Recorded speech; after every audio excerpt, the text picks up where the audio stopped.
Israel Iran ನಡುವೆ ಮುಂದುವರೆದ ಯುದ್ಧ. ಇರಾನ್ ಸೇನಾ ನೆಲ ವಾಯುಪಡೆ ನೆಲಗಳ ಮೇಲೆ ದಾಳಿ ಮಾಡಲಾಗಿದೆ. ಹಲವು ಅಣುಸ್ಥಾವರಗಳ ಮೇಲೆ ಇಸ್ರೇಲ್ ಕ್ಷಿಪಣಿ ದಾಳಿಯನ್ನ ಮಾಡಿರೋದು.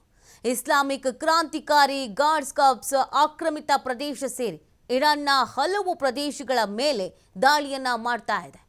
ಇಸ್ರೇಲ್ ದಾಳಿಯಿಂದ ಇರಾನ್ನಲ್ಲಿ ಅಪಾರ ಪ್ರಮಾಣದ ಆಸ್ತಿ ಹಾನಿಯಾಗಿದೆ ಅನ್ನೋದ್ರ ಬಗ್ಗೆ ಮಾಹಿತಿ ಕೂಡ ಸಿಗ್ತಾ ಇದೆ. ನೋಡಿ, ದಿನದಿಂದ ದಿನಕ್ಕೆ ಕ್ಷಣದಿಂದ ಕ್ಷಣಕ್ಕೆ ಯುದ್ಧದ ತೀವ್ರತೆ ಅನ್ನುವಂಥದ್ದು ಮತ್ತಷ್ಟು ಹೆಚ್ಚಾಗ್ತಾ ಇದೆ. ಸದ್ಯ ಅಲ್ಲಿನ ಪರಿಸ್ಥಿತಿ ಯಾವ ರೀತಿಯಾಗಿದೆ ಅನ್ನೋದನ್ನ ನೀವು ಕೂಡ ಗಮನಿಸ್ತಾ ಇರಬಹುದು.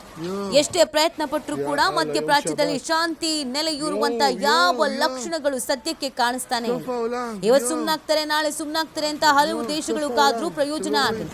ಬದಲಾಗಿ ಇಸ್ರೇಲ್ ಮತ್ತು ಇರಾನ್ ನಡುವೆ ಬಿಕ್ಕಟ್ಟು ಮತ್ತಷ್ಟು ಬಿಗಡಾಯಿಸ್ತಾ ಇದೆ. ಉಭಯ ದೇಶಗಳ ಮಧ್ಯ ದಾಳಿಯನ್ನ ನಡೆಸಲಾಗ್ತಾ ಇದೆ. ನೋಡಿ, ಭಾರತದ ಆಪರೇಷನ್ ಸಿಂಧೂರ್ ರೀತಿ ಇಸ್ರೇಲ್ ಆಪರೇಷನ್ ರೈಸಿಂಗ್ ಲಯನ್ ಅಂತ ಹೆಸರಿಟ್ಟು ಡಜನ್ ಗಟ್ಲೆ ಜೆಟ್ಗಳನ್ನು ಕಳಿಸಿ ಇರಾನ್ನ ಪರಮಾಣು ಸ್ಥಾವರಗಳ ಮೇಲೆ ನಿರಂತರವಾಗಿ ಅಟ್ಯಾಕ್ ಮಾಡ್ತಾ ಇರೋದು. ಮಿಲಿಟರಿ ನೆಲೆಗಳ ಮೇಲೆ ಭೀಕರ ದಾಳಿಯನ್ನು ನಡೆಸಿದೆ. ಈ ದಾಳಿಯಲ್ಲಿ ಇರಾನ್ನ ಪ್ಯಾರಾಮಿಲಿಟರಿ ರೆವಲ್ಯೂಷನರಿ ಗಾರ್ಡ್ ಮುಖ್ಯಸ್ಥ ಜನರಲ್ ಹೊಸೈನ್ ಸಲಾಮಿ ಹತ್ಯೆಗೀಡಾಗಿದ್ದಾರೆ ಅನ್ನೋದ್ರ ಬಗ್ಗೆ ಮಾಹಿತಿ ಇದೆ. ಇದರಿಂದಾಗಿ ಇಸ್ರೇಲ್ ಹಾಗೂ ಇರಾನ್ ನಡುವೆ ಸಂಘರ್ಷ ಮತ್ತಷ್ಟು ಉಲ್ಬಣಗೊಂಡಿರುವಂಥದ್ದು.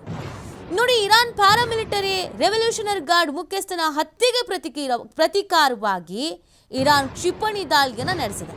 ಸೆಂಟ್ರಲ್ ಇಸ್ರೇಲ್ನ ಟೆಲ್ ಅವೀವ್ ನಗರದ ಮೇಲೆ ಮಿಸೈಲ್ ದಾಳಿ ನಡೆಸಲಾಗಿದೆ.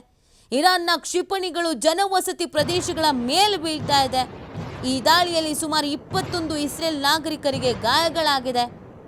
ಇನ್ನು ಇರಾನ್ ಇಸ್ರೇಲ್ನ ಫೈಟರ್ ಜೆಟ್ ಒಂದನ್ನು ಹೊಡೆದುರುಳಿಸಿದ್ದು ಪೈಲಟ್ ಅನ್ನ ವಶಕ್ಕೆ ಪಡೆದಿದೆ ಅನ್ನೋದ್ರ ಬಗ್ಗೆ ಮಾಹಿತಿ ಸಿಗ್ತಾ ಇದೆ. ಸದ್ಯ ಇರಾನ್ ದಾಳಿಯ ಬೆನ್ನಲ್ಲೇ ಜೆರುಸಲೇಂನಲ್ಲಿ ಯುದ್ಧದ ಅಲರ್ಟ್ ಸೈರನ್ ಮೊಳಗಿದೆ ಅಂತ ಇಸ್ರೇಲ್ ಸೇನೆ ಹೇಳ್ಕೊಂಡಿದೆ. ಇನ್ನು ಇಸ್ರೇಲ್ ಅಧ್ಯಕ್ಷ ನೆತನ್ಯಾಹು ಇರಾನ್ ಜೊತೆಗೆ ನಮ್ಮ ಬಿಕ್ಕಟ್ಟು ಇಲ್ಲ, ಇರಾನ್ನ ಜನತೆಯ ಜೊತೆ ಇಸ್ರೇಲ್ ಇರುತ್ತೆ ಅಂತ ಶಾಂತಿಯ ಮಾತುಗಳನ್ನು ಆಡಿದ್ದಾರೆ.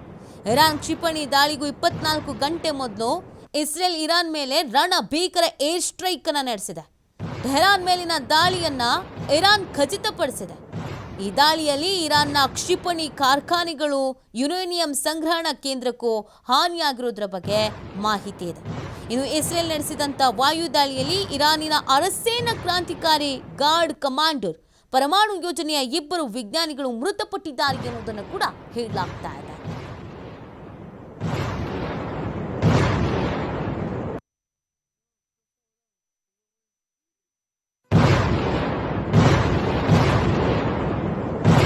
ಮುಂದುವರಿತಾ ಇರೋದು ಯುದ್ಧ. ಇಸ್ರೇಲ್ ದಾಳಿಗೆ ಪ್ರತಿಕ್ರಿಯೆಯಾಗಿ ಇರಾನ್ ಕೂಡ ಪ್ರತಿ ದಾಳಿಯನ್ನ ಮಾಡ್ತಾ ಇದೆ. ಇಸ್ರೇಲ್ನ ವಾಯು ರಕ್ಷಣಾ ನೆಲೆ ಮೇಲೆ ಇರಾನ್ ದಾಳಿಯನ್ನ ಮಾಡ್ತಾ ಇರುವಂಥದ್ದು.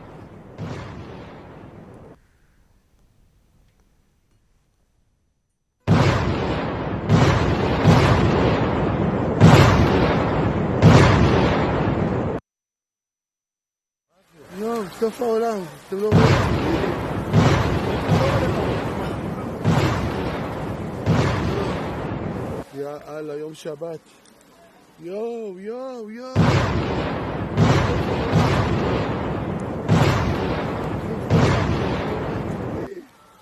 חבר'ה, לא רלוונטי, אתם מפריעים לנו, לא סליחה.